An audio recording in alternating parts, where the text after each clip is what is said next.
Hello, and welcome to Shane's Microscope. I'm Shane, and this is my microscope. Let's take a peek. Today's sample is a continued exploration of that sample from the river tributary. There was just so much new stuff in there last time that, statistically speaking, I know there's going to be more I haven't seen if I have another look. So I threw some onto a slide, dropped on a cover glass. Let's check that thing out again. Now under the microscope, we can see we've got a couple of things moving around here. I'm going to check out the smaller one first, because I think the larger one will be slightly easier to find. And look at this interesting organism. It's clearly a ciliate, exploring its environment. When I zoomed in, I also noticed this little flagellate and this diatom.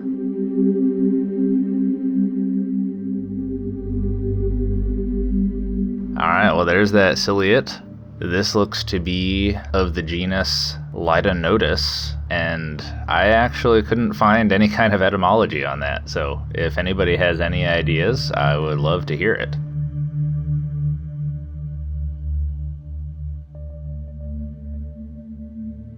And that other thing I had seen nearby was a rotifer, one of the monogonontan rotifers. Those are the ones with a single reproductive organ. And it looks to me like this one is happily munching away at the bacteria on the slide there. And nearby to it, I noticed this flower-looking thing. Oh, something disturbed it. Now, this is clearly a paratrich of some kind.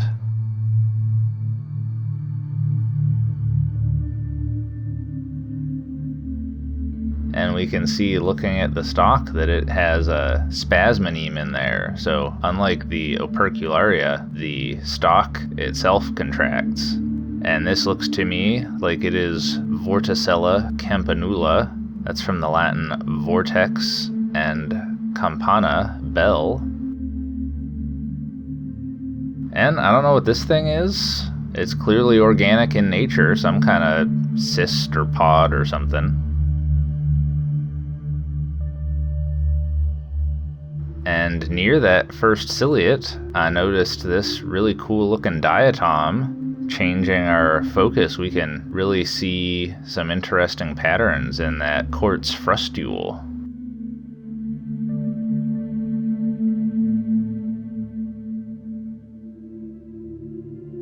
Here's another diatom, an empty frustule with some interesting patterns. And good luck, nearby there just so happened to be a live one moving around. I always think diatoms are really pretty. I like looking at them.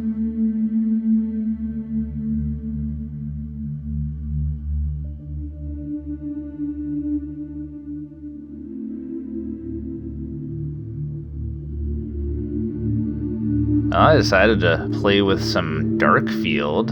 So here's that first ciliate near a diatom. I feel like the dark field really gives us some interesting contrast.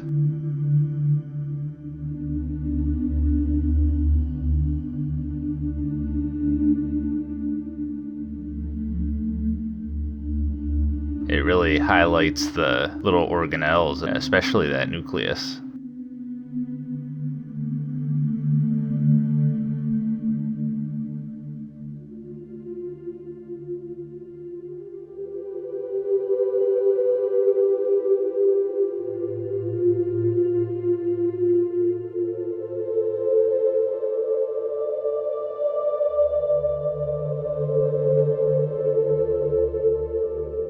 And here's some oblique illumination that I thought looked really good.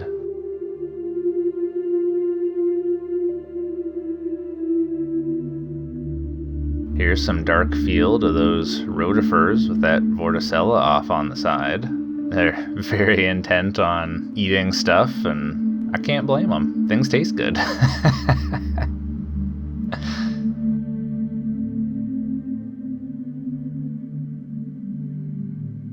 And I thought the dark field at high magnification looked kind of trippy.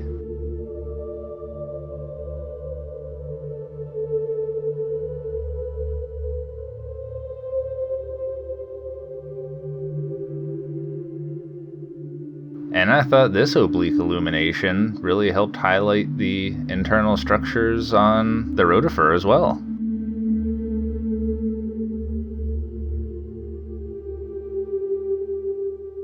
Here's some more vorticella, and something moving around in that clump of stuff.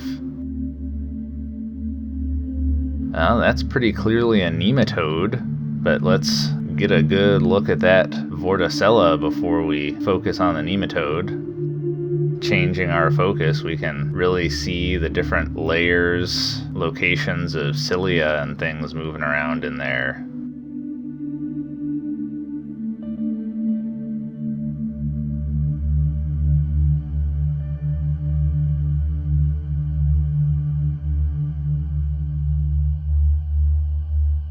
That stalk looks really interesting with that myoneme inside of it. And here's a vorticella from a slightly different angle.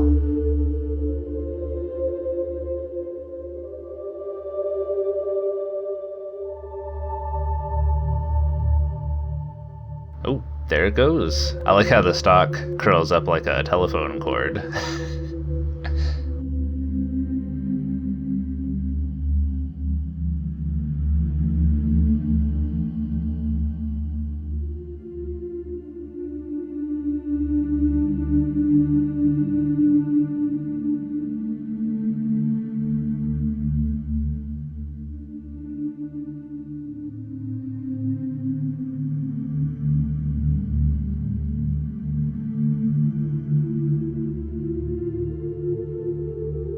Well, back at that clump of stuff, there appears to be some kind of egg or something, maybe a rotifer egg.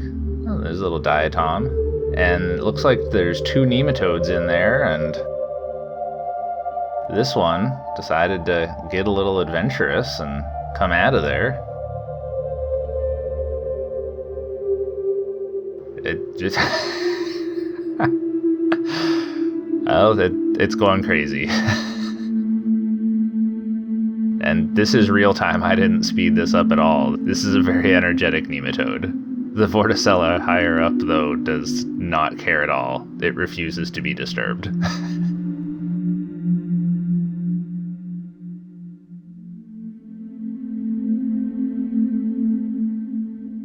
then I saw this interesting thing. This is loxophylum meleograss, and I'm not entirely sure what the etymology on that is. I think it might be the Greek loxos for slanting or crosswise, and meleograss usually refers to turkey or guinea fowl.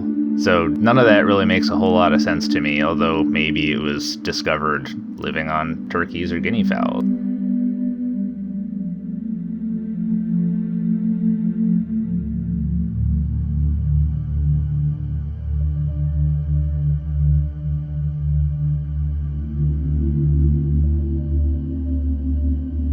While I was zoomed in on it, I saw this nice stack of diatoms.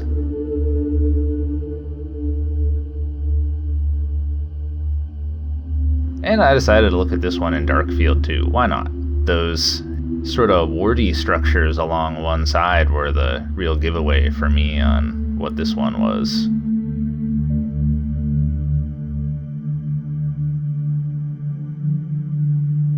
Looks so much more gelatinous under dark field than it does looking at it normally.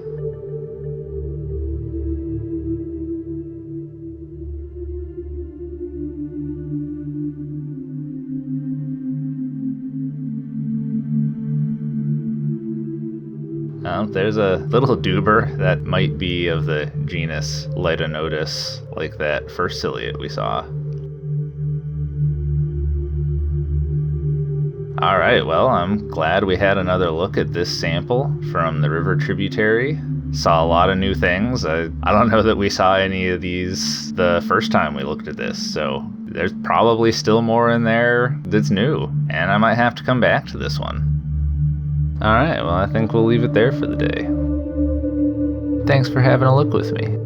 Until next time, keep on peeking.